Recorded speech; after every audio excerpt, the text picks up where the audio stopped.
नमस्कार दोस्तों, मैं हूं आपके साथ साक्षी और आप देख रहे हैं नेक्स्ट 9 लाइव। आज के डिबेट में आप सभी का बहुत बहुत स्वागत है। इसके साथ डिबेट की शुरुआत करेंगे और डिबेट की शुरुआत में आते हैं उद्धव ठाकरे। शिवसेना सरकार का इस वक्त क्या हाल हो रहा है, कहीं ना कहीं कांग्रेस की याद आ जाती है। जिस तरह से हर कोई देख रहा है कि कई दिनों से कांग्रेस को लेकर जो है हलचल मची हुई है, कांग्रेस विलुप्त होती हुई दिखाई दे रही है। कांग्रेस के नेता जो है वो कांग्रेस को छोड़कर जा रहे हैं, इस्तीफा दे रहे हैं, बीजेपी में शामिल हो रहे हैं। आज वही स्थिति शिवसेना में देखने को मिली।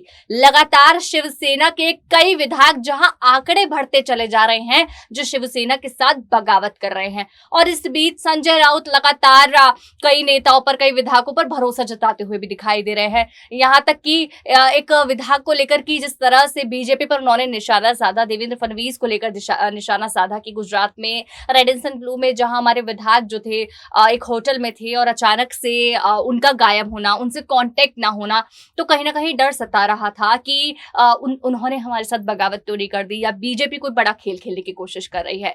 तो जिस तरह से ये विधायक बगावत कर रहे हैं शिवसेना के साथ, उसी बीच खबर ये आ रही है कि अब शिवसेना का क्या होगा, उद्धव ठाकरे का क्या होगा, क्या उद्धव ठाकरे इस्तीफा देंगे।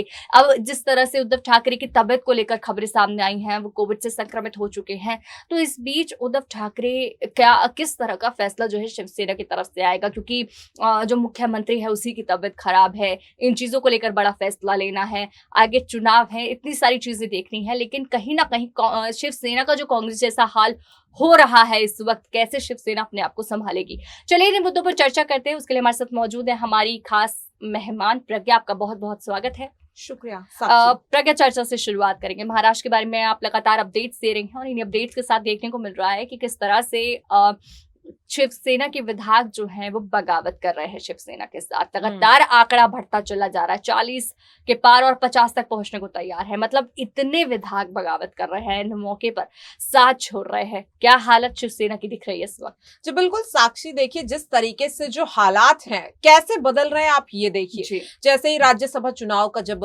निर्णय आया, तो किस तरीके से जो बीजेपी के उम्मीदवारों ने जो जीत हासिल की, उसके बाद एकदम अचानक से किस तरह से उद्धव ठाकरे बौखला गए। संजय राउत का जो बयान आया, अब इसी बीच जिस तरीके से शिंदे की मैं बात करूं, अगर एकनाथ शिंदे जिस तरह से वो बागी हुए हैं, और न केवल खुद वो अपने साथ, देखिए जिस तरह से आंकड़ा बढ़ता जा रहा है, 32 हुआ, फिर 36 हुआ, अब ये 40 हो गया है। सुबह हमने अपडेट दी थी तो तब 42 था और अब साक्षी अब 46 हो गया। देखिए कितनी बड़ी बात है कि बागी नेताओं की जो गिनती है वो तेजी से बढ़ रही है। और जाहिर सी बात है, इसी के चलते शिवसेना की जो सरकार है वो धीरे धीरे अब गिरती हुई नजर आ रही है। और इसी बीच अब जो सबसे बड़ी खबर सामने आई है कि जिस तरह से अचानक से सीएम उद्धव ठाकरे के इस्तीफे की बात सामने आती है, और इसी बीच पता चलता है कि वो कोविड पॉजिटिव हो गए हैं, जिससे कहीं ना कहीं साक्षी शिवसेना की जो मुश्किलें हैं वो बढ़ती हुई नजर आ रही है। देखिए किस तरीके से अचानक से महाराष्ट्र में जो ये सियासी संकट एकदम से आ गया है,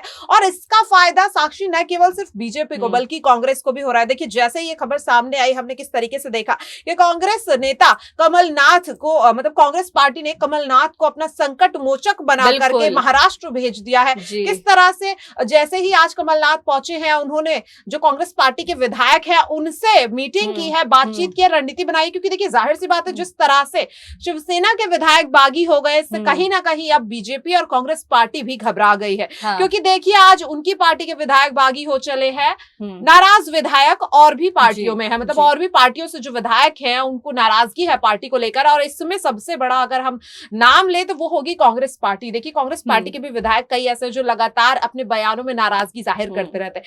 यही वजह है कि जैसे ही बागी नेताओं विधायकों के बारे में पता चला है, कांग्रेस पार्टी ने देखिए बिना किसी देरी के कमलनाथ को भेज दिया है। महाराष्ट्र में जो मीटिंग हो रही है, देखने वाली बात होगी कि अब क्या कुछ रणनीति कमलनाथ वहां पर जाकर बनाते आने वाले, क्या रणनीति बनाते हैं, ये तो देखने वाली बात होगी। लेकिन इसी बीच लगातार संजय राउत जो है वो बीजेपी पर निशाना साधते हुए नजर आ रहे हैं। उन्हें दिखने लगा है कि राज्यसभा चुनाव में बीजेपी ने जो मौका मारा है महाराष्ट्र में 3 सीट लाकर और शिवसेना को पीछे छोड़ दिया, मतलब आगे के चुनावों में बीजेपी बड़ा रंग दिखाने वाली है महाराष्ट्र में। शिवसेना से संजय राउत की समझ चुके हैं और उन्होंने देवेंद्र फडणवीस को लेकर बड़े बड़े हमले बोले, बड़ी बड़ी बातें बोली। लेकिन उसी बीच आज देखने को मिला प्रज्ञा, जिस तरह से और संजय राउत के घर के बाहर एक पोस्टर लगा हुआ है। उस पोस्टर पे लिखा हुआ है कि बदमाश जो है वो हम पहले काफी समय से हम बदमाश हैं, जो है इन चीजों में हम बदमाश है। तो मतलब अपने आप को साबित करने की कोशिश करे कि हमसे पंगा ना ले। ये बीजेपी को बताने की कोशिश कर रहे हैं, विपक्ष को बताने की कोशिश कर रहे हैं, देवेंद्र फडणवीस को सीधा सीधा आरोप लगा रहे हैं।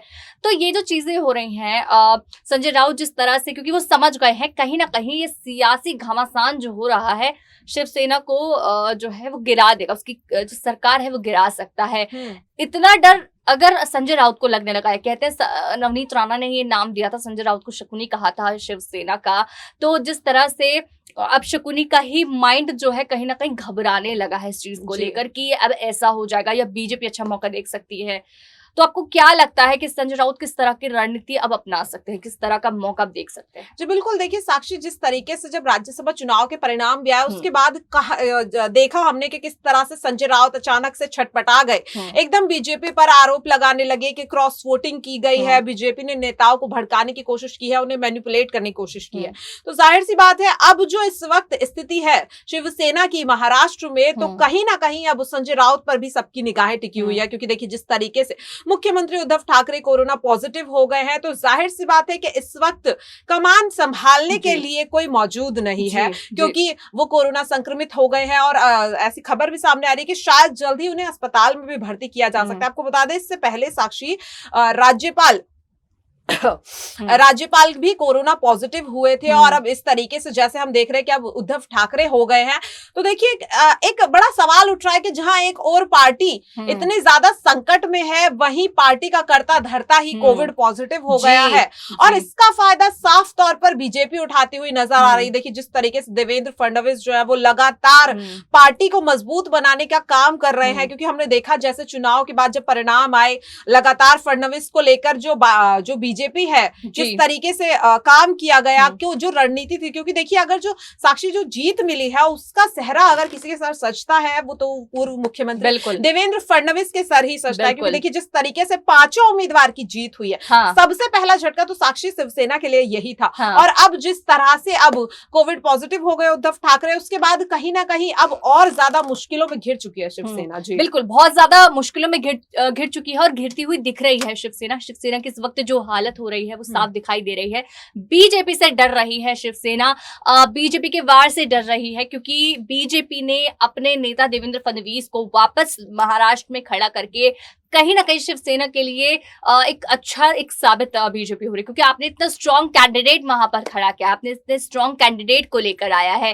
तो ये चीजें देखकर लग रहा है कि शिवसेना तो विलुप्त होती हुई दिखाई दे रही है। सवाल उठा सकते हैं, दावा नहीं कर सकते, कहीं ना कहीं हार मानते हुए दिखाई दे रहे हैं। उद्धव ठाकरे का इस्तीफा तय होना दिख रहा है, क्योंकि ये जो चीजें हो रही हैं, हो सकता है कि उद्धव ठाकरे इस चीज से परेशान होकर इस्तीफा दे दे। कहीं ना कहीं पार्टी से इतने विधायकों का जाना बहुत बड़ी बात है। प्रज्ञा, तो इन चीजों को लेकर लगातार अपडेट्स हमने आप तक पहुंचाए। इन अपडेट्स के साथ हम वापस लौटेंगे और ऐसी ही डिबेट्स के लिए हमारे साथ बने रहें और देखते रहें नेक्स्ट 9 लाइव।